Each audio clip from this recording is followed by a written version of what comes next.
قرآن قرآن قرآن آسان درس قرآن۔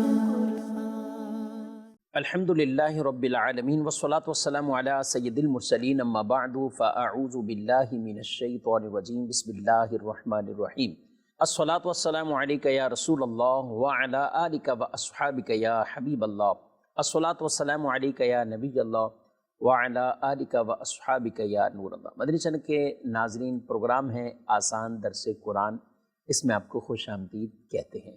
اللہ پاک ہم سب کے علم میں برکتیں عطا فرمائے اور قرآن مجید فرقان حمید کا علم عطا فرمائے، فہم عطا فرمائے، نور قرآن سے میرے اور آپ کے سینوں کو روشن اور منور فرمائے۔ اس پروگرام میں بطور خاص ہم قرآن مجید فرقان حمید کی آیات مبارکہ کا بالترتیب ایک درس جاری ہے، اور ہمارا یہ درس سورۃ النساء چھٹے پارے تک۔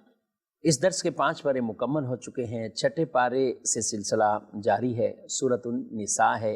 آیت نمبر 160 سے آج اس درس کا آغاز ہے۔ اول تاخیر ہمارے ساتھ آپ شامل رہیے، انشاءاللہ قرآن مجید فرقان حمید کی آیات مبارکہ سمجھنے کو ملیں گی، قرآن پاک کا علم سیکھنے کو ملے گا۔ اللہ پاک ارشاد فرماتا ہے، بسم اللہ الرحمن الرحیم، فَبِظُلْمٍ مِّنَ الَّذِينَ هَادُوا حَرَّمْنَا عَلَيْهِمْ طَيِّبَاتٍ أُحِلَّتْ لَهُمْ وَبِصَدِّهِمْ عَن سَبِيلِ اللَّهِ كَثِيرًا۔ ترجمہ، تو یہودیوں کے بڑے ظلم کی وجہ سے اور ان کے بہت سے لوگوں کو اللہ کے راستے سے روکنے کی وجہ سے ہم نے ان پر بعض پاکیزہ چیزیں حرام کر دیں جو ان کے لیے حلال تھی۔ اوپر جو آیات مبارکہ جن کا ذکر چل رہا تھا، تو اس میں یہود کے مختلف کرتوت بیان کیے جا رہے تھے، انبیاء کرام علیہم السلام کو ناحق شہید کرنا، اور اس کے علاوہ بھی ان کے اندر جو برائیاں تھیں اس کو بیان بھی کیا گیا۔ حضرت عیسیٰ علیہ السلام آپ کو شہید کرنے کے در پر ہوئے اور اللہ نے انہیں اٹھا لیا، اور جو ان کی شبیہ بنا، ان کی مشابہت والا بنا، انہوں نے اس کو وہ مار دیا۔ مختلف جو ان کے کرتوت تھے ان کو بیان کیا۔ تو یہاں اللہ پاک نے ارشاد فرمایا کہ ان کے یہ اتنے بڑے بڑے جو ظلم تھے، اور اس کے ساتھ ساتھ لوگوں کو اللہ کے راستے سے روکنے کی وجہ سے ان کو دنیا کے اندر یہ سزا دی گئی کہ ان پر بہت سی ایسی چیزیں حرام کر دی گئی جو ان کے لیے حلال تھی، وہ ان پر حرام کر دی گئی۔ تو رب تعالیٰ نے فرمایا فَبِظُلْمٍ مِّنَ الَّذِينَ هَادُوا حَرَّمْنَا عَلَيْهِمْ طَيِّبَاتٍ أُحِلَّتْ لَهُمْ وَبِصَدِّهِمْ عَن سَبِيلِ اللَّهِ كَثِيرًا، کہ ان کے اس ظلم کی وجہ سے اور اللہ کے راستے سے روکنے کی وجہ سے ہم نے بہت سی چیزیں جو ان کے لیے حلال تھیں، طیب تھی، پاک تھیں، وہ ان کے لیے حرام قرار دے دی۔ اور مزید کیا گناہ وہ کر رہے تھے کہ جن کی وجہ سے اللہ نے ان کے لیے عذاب کو تیار کیا ہے۔ ارشاد فرمایا وَأَخْذِهِمُ الرِّبَا وَقَدْ نُهُوا عَنْهُ وَأَكْلِهِمْ أَمْوَالَ النَّاسِ بِالْبَاطِلِ وَأَعْتَدْنَا لِلْكَافِرِينَ مِنْهُمْ عَذَابًا أَلِيمًا۔ اور اس لیے حرام کی، یعنی جو طیبات پاک چیزیں جو اللہ نے ان پر حرام کی ہیں، اس کا ایک سبب اس آیت میں بھی بیان ہوئے وَأَخْذِهِمُ الرِّبَا، کہ وہ سود لیتے حالانکہ انہیں ان سے منع کیا گیا تھا۔ وَأَكْلِهِمْ أَمْوَالَ النَّاسِ بِالْبَاطِلِ، اور باطل طریقے سے لوگوں کا مال کھا جاتے تھے۔ وَأَعْتَدْنَا لِلْكَافِرِينَ مِنْهُمْ عَذَابًا أَلِيمًا، اور ان میں سے کافروں کے لیے ہم نے دردناک عذاب تیار کر رکھا ہے۔ تو یہود میں ایک تو اعتقادی خرابیاں تھیں، وہ بھی بیان کی گئی، اور ساتھ ساتھ جو عام برائیاں تھیں، گناہ کے کام تھے، ان کی شریعت میں اور ان کو بھی اس سے منع کیا گیا تھا، جیسے سود ہے، رشوت ہے۔ تو یہ ان کے اندر اس قدر عام، سود بھی عام تھا اور رشوت بھی عام تھی، اور رشوت دے کر بڑے بڑے فیصلے تبدیل کروا لیتے تھے۔ تو یہ یہودیوں کا یہ طرز عمل اور انداز ہے کہ پیسہ دے کر اللہ کے احکام اور حدود کو ہی کراس کر جانا اور ان کو تبدیل کروا دینا۔ تو اللہ نے اس آیت میں یہ دو چیزیں بیان فرمائی، ایک ہے لوگوں کا ناحق مال کھاتے اور دوسرا سود۔ یہ جو ناحق مال کھانا ہے اس کے کئی طریقے، جو کہ ناحق کون کون سا ناحق ہے؟ یہ جو رشوت کے ذریعے بھی کسی کا پیسہ لیا جاتا ہے، یہ بھی باطل اور ناحق طریقہ ہے۔ دھوکے، جھوٹ، فریب، یہ سب چیزیں اس باطل طریقے میں آتی ہیں، یعنی جس کو شریعت نے منع کیا وہ باطل طریقے۔ یا ایھا الذین آمنوا لا تاکلوا اموالکم بینکم بالباطل، اے ایمان والو باطل طریقے سے وہ ایک دوسرے کے مال نہ کھاؤ۔ تو اس کے اندر یہ ساری چیزیں، سود ہے، رشوت ہے، دھوکے کی کمائی ہے، جھوٹ بول کر کمائی ہے، دیگر یہ ساری چیزیں یہ اس باطل طریقے سے آتی۔ دین نے اجازت دی ہے ایک دوسرے کے مال کی تو تجارت کے ذریعے سے، حلال طیب طریقہ اختیار کرتے ہوئے آدمی پروفٹ کمائے، تجارت کرے، وہ حلال ہے، طیب ہے۔ لیکن جھوٹ، دھوکہ، رشوت، سود، یہ سارے تو یہ باطل طریقے، حرام طریقے۔ رسول اللہ صلی اللہ تعالی علیہ وآلہ وسلم نے رشوت لینے والے، رشوت دینے والے، ان دونوں کے لیے کیا ارشاد فرمایا؟ الہما فی النار، دونوں جہنمی، دونوں جہنمی۔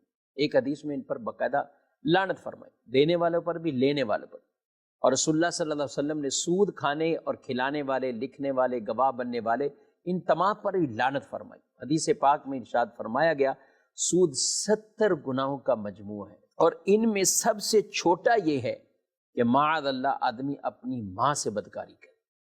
یہ سود کی مذمت کو یہاں بیان کیا گیا۔ اگلی آیت میں اللہ پاک نے ارشاد فرمایا لَٰكِنِ الرَّاسِخُونَ فِي الْعِلْمِ مِنْهُمْ وَالْمُؤْمِنُونَ يُؤْمِنُونَ بِمَا أُنزِلَ إِلَيْكَ وَمَا أُنزِلَ مِنْ قَبْلِكَ وَالْمُقِيمِينَ الصَّلَاةَ وَالْمُؤْتُونَ الزَّكَاةَ وَالْمُؤْمِنُونَ بِاللَّهِ وَالْيَوْمِ الْآخِرِ أُولَٰئِكَ سَنُؤْتِيهِمْ أَجْرًا عَظِيمًا۔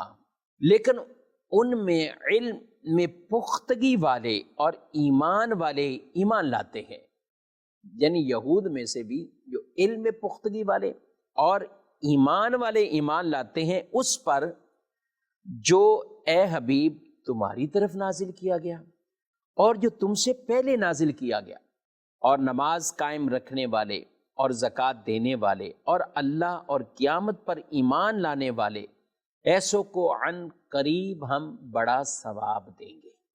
تو یہاں پر کچھ کا استثناء کر دیا گیا کہ یہود کی ویسے تو حرکات کو بیان کیا، لیکن ان میں جو راسخ علم والے ہیں، ان میں جو راسخ علم والے ہیں، ایسے کہ جو پیچھے بھی انبیاء کرام علیہم السلام پر جنہوں نے ایمان رکھا، علم ان کے پاس ہے، علم میں ایسے راسخ ہیں کہ کامل بصیرت ان کو عطا ہوئی، اور ان میں سے کیسے ایسے بہت سے ایسے تھے جو یہود میں سے تھے لیکن اچھے تھے، مسلمان ہوئے، پچھلے انبیاء پر بھی ایمان رکھتے ہیں اور رسول اللہ صلی اللہ علیہ وسلم کی بارگاہ میں حاضر ہوئے اور نبی پاک علیہ السلام پر بھی ایمان لے آئے، جیسا کہ حضرت عبداللہ بن سلام رضی اللہ تعالی عنہ۔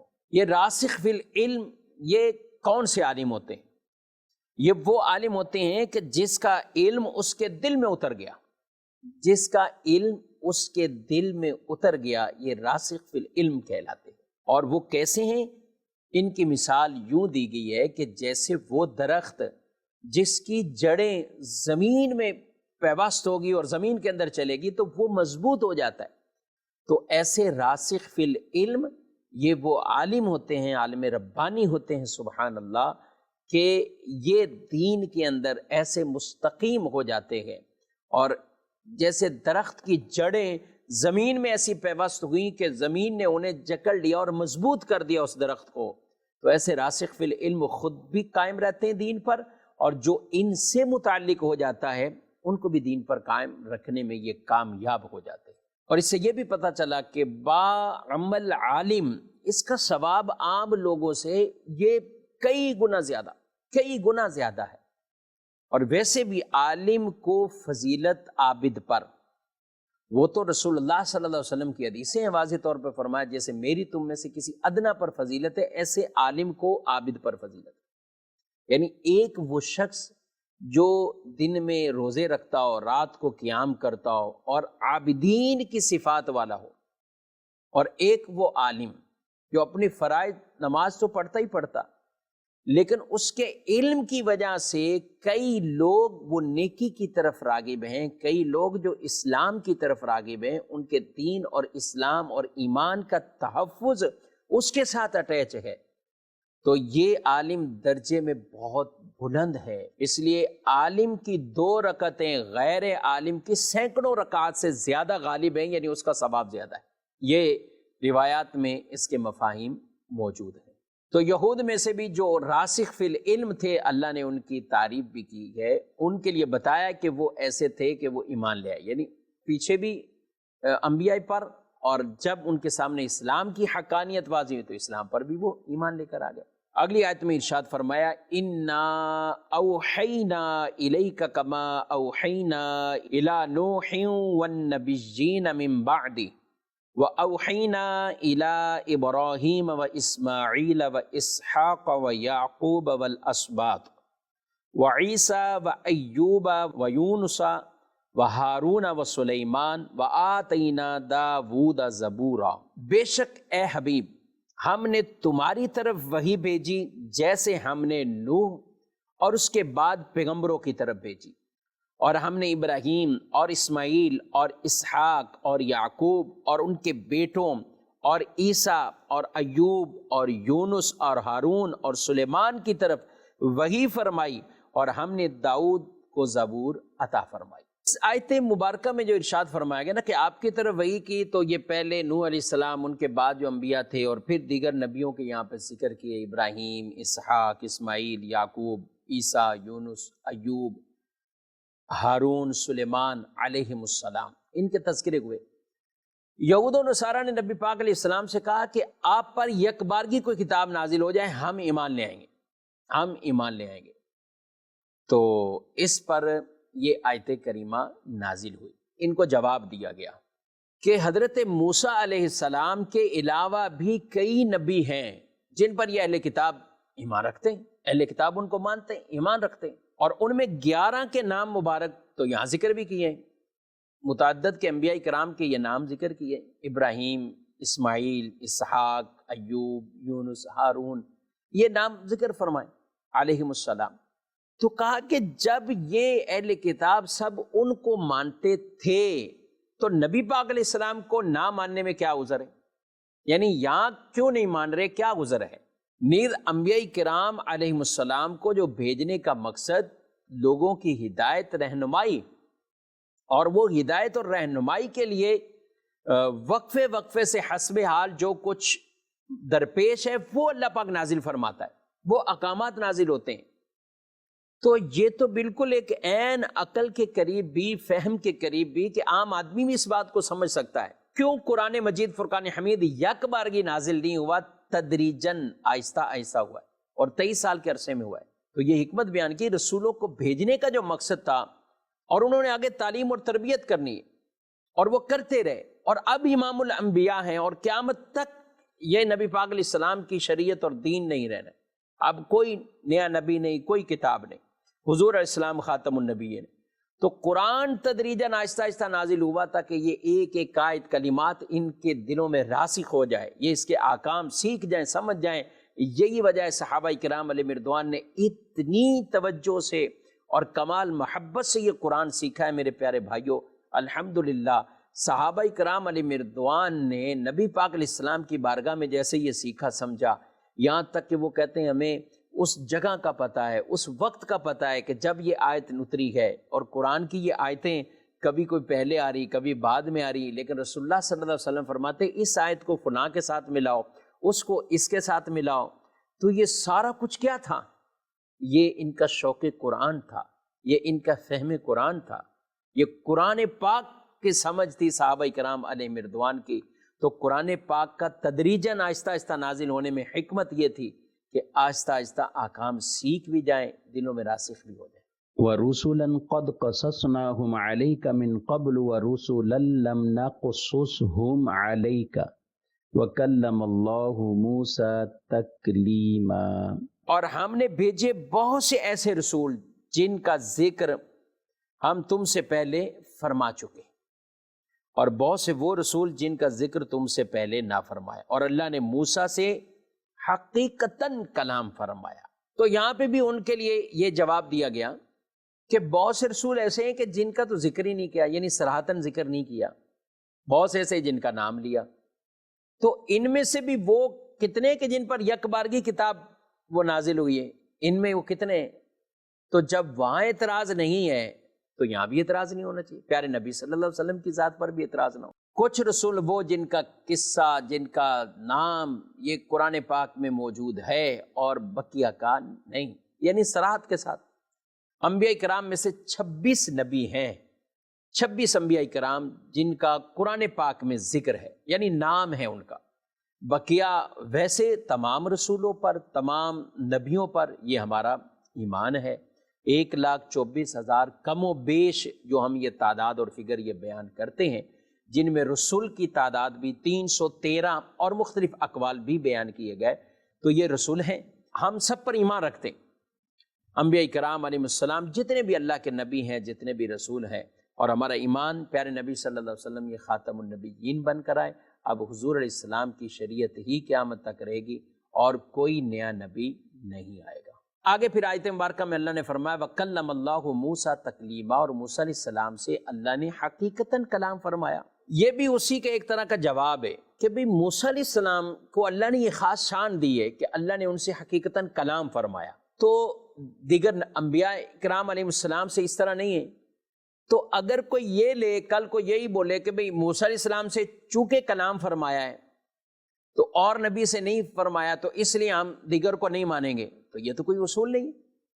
تو جب اس کو تم اصول نہیں مانتے اور اس طرح تم اعتراض نہیں کرتے ہو، تو پھر کتاب بھی یک بارگی موسیٰ علیہ السلام پر تو نازل ہوئی، دیگر پر اگر نہیں ہوئی تو تم اس کو کیوں جائے اعتراض بناتے ہو، وہاں کیوں اعتراض کرتے ہو؟ تو اس لیے ان چیزوں میں بالکل بھی اعتراض کی گنجائش نہیں ہے، اعتراض کی گنجائش نہیں۔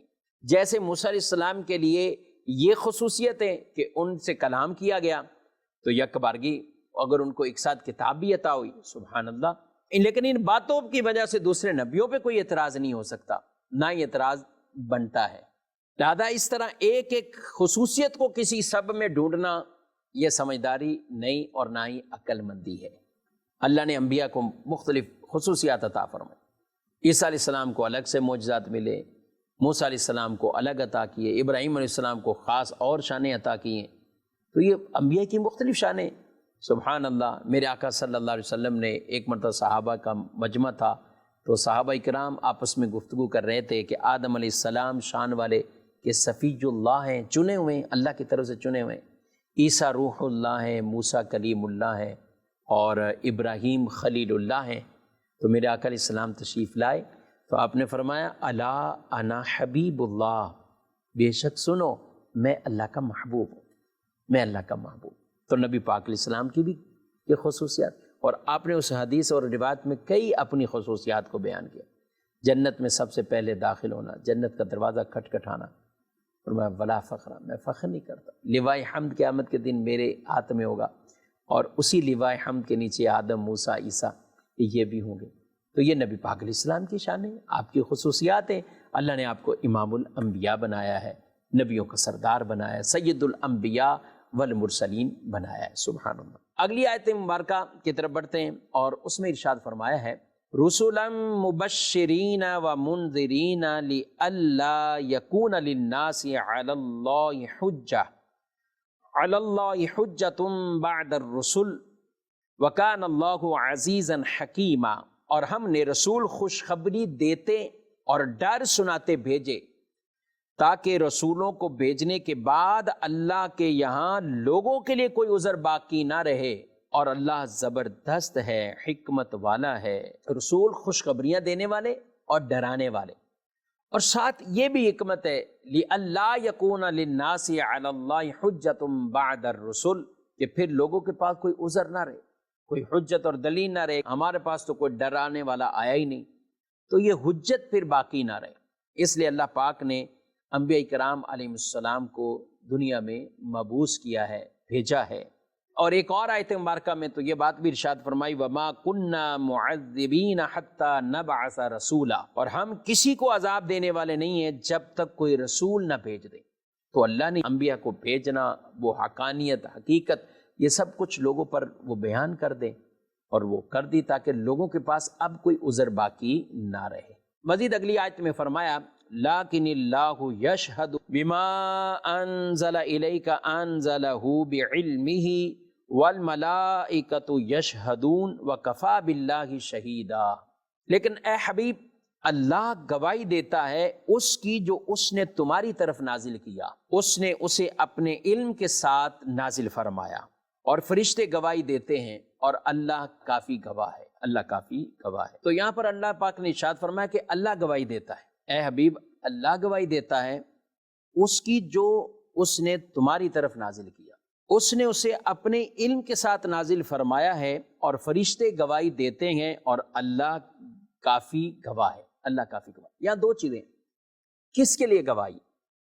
ایک تو یہ ہے کہ قرآن مجید فرقان حمید جو نبی پاک صلی اللہ علیہ وسلم پر نازل کیا گیا، اس کی گواہی کہ اے محبوب آپ اس بات کو کوئی دل میں ملال پیدا نہ کریں کہ یہ یہود آپ کو طرح طرح کی باتیں کر رہے ہیں، ان کو اب چھوڑیں۔ اللہ گواہی دے رہا ہے، فرشتے گواہی دے رہے ہیں، سبحان اللہ۔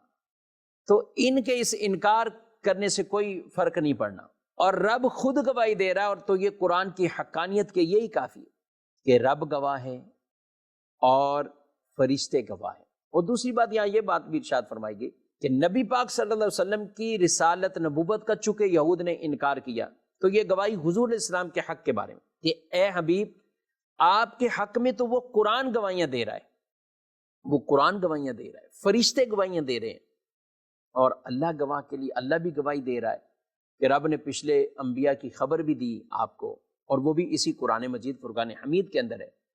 تو یہاں جس کے لیے گواہی دی گئی وہ قرآن کو لیا جائے یا رسول اللہ صلی اللہ علیہ وسلم کی ذات کو لیا جائے، دونوں اعتبار سے علماء کرام نے یہ تفسیر بیان کی ہے۔ اور اگلی آیت میں ارشاد فرمائے ان الذین کفروا وصدوا عن سبیل اللہ قد ضلوا ضلالا بعیدا، بے شک وہ لوگ جنہوں نے کفر کیا اور اللہ کی راہ سے روکا، بے شک وہ دور کی گمراہی میں جا پڑے۔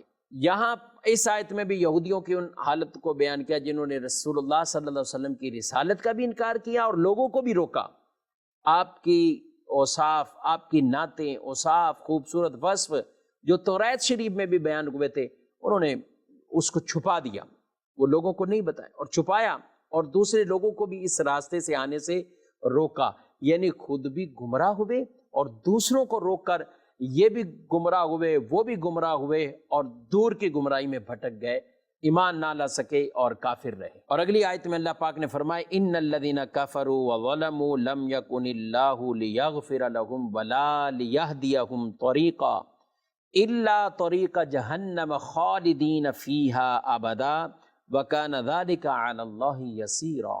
یہاں ان کی وہ سزا بیان کی جا رہی ہے، بے شک وہ لوگ جنہوں نے کفر کیا اور ظلم کیا، اللہ ہرگز انہیں نہ بخشے گا اور نہ انہیں کسی راستے کی ہدایت فرمائے گا مگر جہنم کے راستے کی، جس میں ہمیشہ ہمیشہ رہیں گے، اور یہ اللہ پر بہت آسان ہے۔ تو یہاں بیان فرما دیا جنہوں نے اللہ کے ساتھ کفر کیا اور کتاب الہی یعنی وہ تورات شریف جس میں نبی پاک صلی اللہ علیہ وسلم کے اوصاف تھے، ان خوبصورت اوصاف کے بارے میں بھی جنہوں نے یہ ظلم کیا، یعنی ان کو چھپا دیا اور لوگوں کو وہ بیان نہ کیے، اور نہ خود ایمان لائے نہ دوسروں کو ایمان لانے کی طرف، بلکہ انہیں اس راستے سے روکا ہے اور خود بھی کفر پر رہے، تو فرمایا اللہ ان کے لیے نہ تو اللہ نے کوئی راستہ بنایا ہے، نہ ان کے لیے کوئی ہدایت ہے، نہ ان کے لیے مغفرت ہوگی، ان کے لیے کوئی راستہ نہیں ہے سوائے ایک راستہ، اور وہ جہنم کا راستہ ہے، کہ جو مسلمان ہی نہیں ہے اور اسی پر وہ کفر پر ہی مرے تو اس کا راستہ پھر جہنم کا راستہ ہی ہے، اور یہ بالکل واضح ہے، یہ بالکل واضح ہے۔ تو ان آیات مبارکہ کے اندر یہودیوں کے ان کرتوتوں کو بیان کیا گیا ہے۔ ناظرین کرام، ان میں سے کئی ایسی چیزیں ہیں کہ جو ہمیں بھی سمجھنی ہے، رشوت سے بچنا ہے، سود سے بچنا ہے، ظلم سے بچنا ہے، اللہ پاک کے کسی بھی نبی کے حوالے سے کوئی ادنا سی توہین معاذ اللہ، اس سے بھی اپنے آپ کو بچانا ہے، اور سب نبیوں پر ایمان وہ رکھنا ہے۔ یہی ایمانیات کی باتیں ہیں، یہی ہمارے اسلام نے تعلیمات دی ہے۔ اللہ پاک ہم سب کو قرآن مجید کی یہ آیات مبارکہ، آیات طیبہ سمجھنے کی توفیق عطا فرمائے۔ ہمارے پروگرام کا وقت اپنے اختتام کو پہنچا ہے۔ آپ سے اجازت چاہتے ہیں. نیکسٹ پروگرام میں اس سے اگلی آیت مبارکہ سے تفسیر انشاءاللہ سننے کی سعادت حاصل کریں گے. آمین بجاہ نبی الامین صلی اللہ علیہ وسلم. قرآن قرآن قرآن آسان درس قرآن.